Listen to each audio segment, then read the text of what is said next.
Hi, I'm Catharyn Baird, CEO of Ethics Game.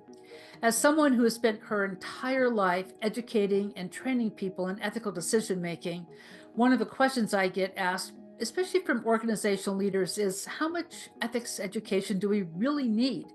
When we commit to having sessions where we think about ethics, it takes people away from their time on task. It may do other disruptions, and our time is valuable. What I have found over the years is that the amount of training is not as important as the quality of training. We have all sat through ethics trainings or trainings that purported to be ethics trainings where we just sort of click through the slides and the stuff we already know, and it's really very boring.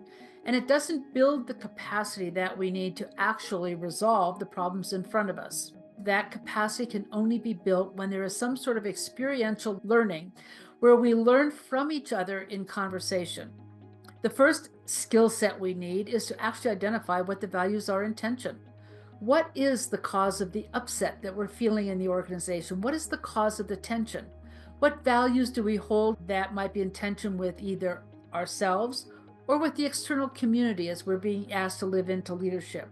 The next capacity that needs to be built is to begin to look at the problem from multiple viewpoints. All of us default to looking at ethics from our own preferred viewpoint. It's one of about four. And in that, we ask some questions, but we could get carried away and forget to ask other questions. So for example, I live in what I call the results lens, traditional consequentialism. I focus on what goals do I want to achieve, what kind of a person do I want to become. But as I'm working in a team, I sometimes forget to ask, are the behaviors that I'm advocating for fundamentally fair? Have I given people the right notice to the changes we're having? Have I considered the agreements that I have with other people, and is it okay to change those? As a team comes together and discusses those questions within a structured framework that guides them through the inquiry process, they build the capacity for themselves to ask those kind of questions and then can have impromptu ethical conversations